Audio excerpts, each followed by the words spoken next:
유통물류학과 수강생 여러분 반갑습니다. 화물운송론 학습 내용 한번 살펴보겠습니다. 1강은 기업 경쟁력과 물류, 두 번째는 운송의 개념과 운송 시스템, 세 번째는 운송의 효용과 운임 요소, 기업 물류비를 영역별, 기능별로 살펴보는 시간이 되겠습니다. 그러면 학습 목표를 한번 살펴볼까요?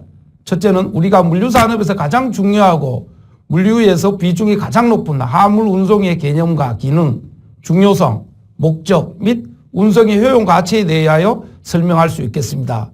운송의 타임 유틸리티와 장소적 플레이스 유틸리티가 있죠. 그 효용 가치에 대해서 학습하는 목표를 갖고 있습니다. 두 번째는 물류 서비스 업체 및 서플라이 체인 매니지먼트, 공급 사슬 관리를 담당하는 물류부서 직원에게 실제 화물 운송의 시스템적 이론과 운송의 경제적 역할에 대해서 설명할 수 있는 과정이 되겠습니다. 세 번째는 운송 원가, 기업 물류비 계산 기준에 대하여 설명할 수 있습니다. 운임 결정 요소 학습으로 제3의 이익원이 되는 물류비 절감과 물류 서비스를 동시에 달성할 수 있는 개선점을 수립할 수 있는 과정이 되겠습니다. 안녕하세요. 반갑습니다. 유통물류학과 학생 여러분, 화물운송론 많은 과목 중에 선택해 주시고 관심 갖고 참여해 주심을 감사드립니다. 화물운송론 제1강 1장부터 학습하도록 하겠습니다. 1장은 기업 경쟁력과 물류에 대해서 우리가 살펴보는 시간이 되겠습니다. 기업 경쟁력 오늘날 제조 원가 절감이 한계점에 이르기 때문에 이제는 기업은 새로운 물류로 기업 경쟁력을 추구하려고 노력하고 있죠. 그래서 물류는 기업 경쟁력의 원천으로서 고객 요구에 맞는 서비스를 많이 추구하고 있습니다. 즉 매스 커스터마이제이션이죠. 고객 맞춤 서비스입니다. 대량 맞춤 서비스. 고객 욕구가 다양하기 때문에 또한 두 번째는 유통 채널 강화로 기업 경쟁력을 구축하려고 많이 하죠. 유통 채널을 단순화해야 되겠죠. 그래서 거래 비용을 줄이는 쪽으로 기업이 성장하고 경쟁력을 갖추기 때문에 유통 채널을 직접 유통 채널을 하면서도 또한 채널을 최소화시키는, 그래서 유통 채널을 단순화시켜서 채널을 짧게 가져가야 된다는 거죠. 그리고 대고객 관계 향상, CRM이 되겠죠. 커스터머 릴레이션십 매니지먼트, 고객 관계 관리를 시스템을 구축해서 CRM 시스템 구축으로 새로운 고객을 창조하는 것도 중요하지만 무엇보다도 이제는 기존 고객을 어떻게 충성도 고객으로 해서 로열티 고객, 생애 가치를 극대화하는 것이 중요한 과제인 것 같습니다. 그래서 커스터머 릴레이션십 매니지먼트, 마케팅 전략 측면에서 CRM 구축이 새로운 기업 경쟁력의 원천이며 또한 원가 절감, 재료비, 노무비, 경비 절감도 중요하지만 더욱더 물류에서는 운송비, 보관비, 하역비를 절감해서 기업 경쟁력을 구축해야 된다는 것입니다. 다음으로 우리가 자동화 창고가 많이 증가되면서 시설 이용률을 극대화하고 또한 자산 회전율을 향상해서 자금 회전율을 극대화해야 된다는 것이 기업 경쟁력의 중요한 원천이며 공급자의 통합도 무엇보다 중요한 경쟁력 요소가 되겠습니다.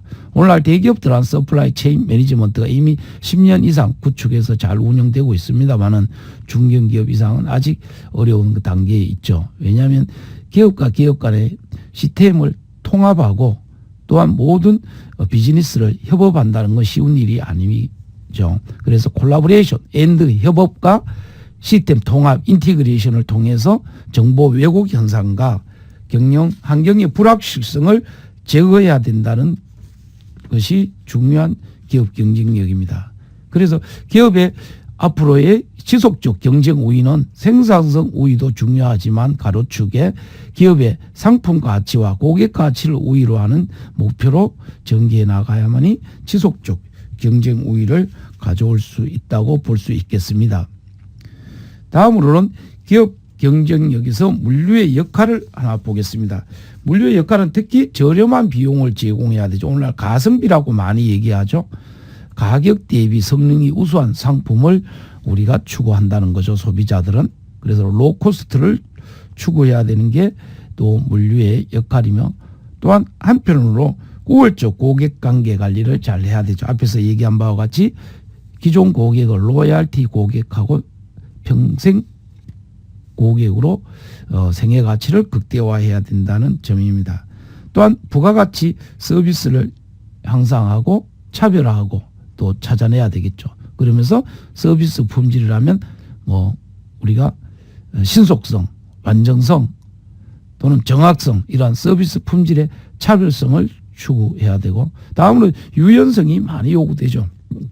고객 욕구가 다양하다 보니까 어떠한 고객의 주문이 오더라도 공급할 수 있는 서플라이 캐파시티, 공급 능력을 갖추는 것을 유연성이라고 볼 수 있죠. 또한 대응성, 민첩성이 요구되고 있습니다. 다음으로 프로세스를 혁신한다거나 고객 만족 시스템을 혁신한다거나, 또한 기업의 모든 업무 비즈니스 프로세스 리엔지니어링해서 꾸준히 지속적으로 혁신성을 추구해야 되는 것이 또한 물류의 중요한 역할이라고 볼 수 있겠습니다.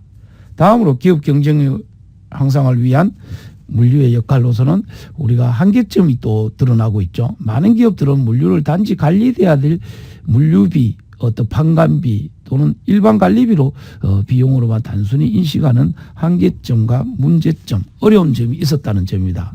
그러므로 비교 우위적 물류 시스템을 기업 고유 가치를 인식하지 못하는 점이 있었고, 제품의 품질을 우선하거나 원가, 마케팅, 프로모션 등을 통한 상품 우위 전략만 추구한 어려운 점이 있었다는 것을 우리가 발견할 수 있습니다.